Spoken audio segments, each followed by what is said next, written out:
Welcome back to Understanding Signal Isolators, Converters, and Interfaces. In Part 6, we focused on how functional safety isolators and splitters protect your most critical process loops. We covered how area isolation shields the safety instrumented system from failures in secondary systems, how safety splitters allow process signals to be safely shared with non-SIS systems, and how functional safety isolators can power two-wire field transmitters directly while preserving the safety function. With these concepts in place, let's move on to Part 7.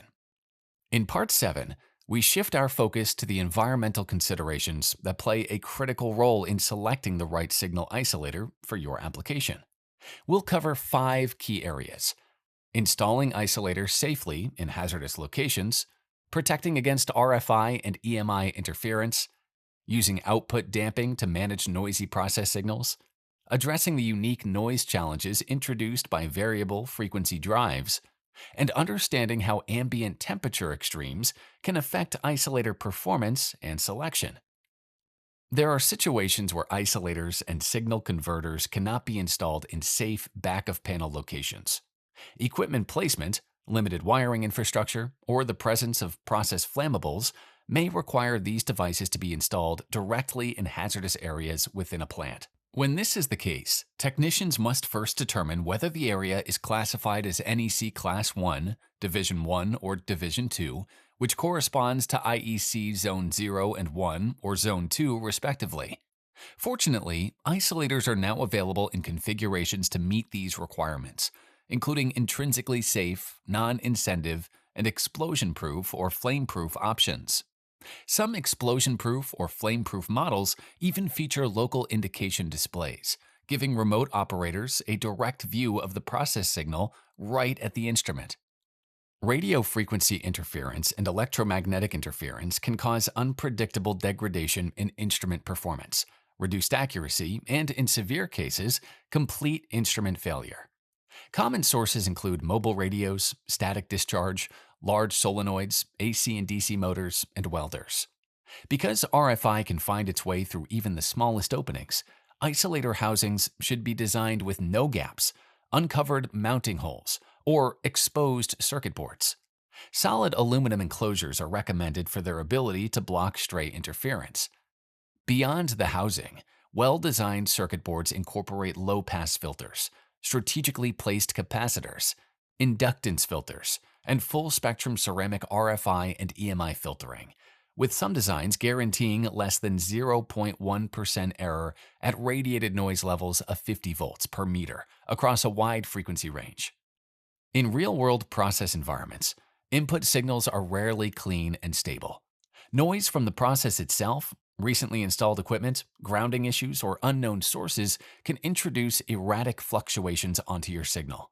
In some cases, these fluctuations are part of the process and should not be eliminated, but in others, they can cause nuisance trips and costly downtime. Microprocessor-based isolators address this with an output damping feature that smooths the signal seen by the receiver without affecting the underlying process measurement. By simply adjusting the damping setting, erratic noise can be filtered out before it reaches downstream devices, potentially saving hundreds of hours of unnecessary downtime and process resets. Variable frequency drives have become widely adopted across industry for their efficiency advantages over traditional AC and DC motors, but they have introduced a new challenge: significant common mode noise. VFDs typically receive an AC input of 240 to 480 volts, and as they vary the frequency to control motor speed and torque, they generate and conduct substantial electrical noise that can couple directly onto surrounding electronics and even back onto the control system's own output signals. The solution is to install a 4-wire, line or mains-powered isolator between the control system and the VFD. Rather than the input originating in the field, the control system feeds the isolator, which then drives the output to the VFD, simultaneously filtering the noise and shielding the control system from interference.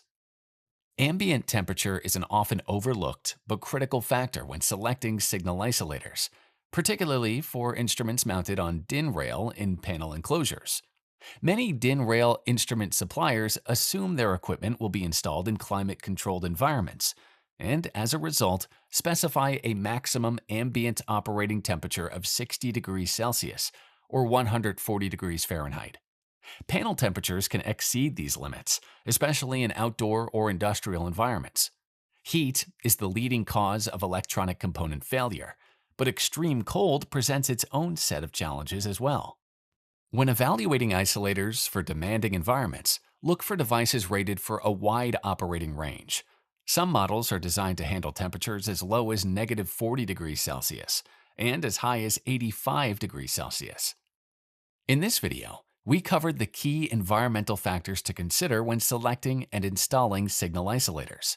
We looked at hazardous area classifications and the isolator configurations available to meet them, how solid housings and advanced PCB design protect against RFI and EMI, how output damping smooths noisy process signals to prevent nuisance trips, how 4-wire isolators solve the common mode noise problems introduced by variable frequency drives, and why ambient temperature ratings matter far more than many realize.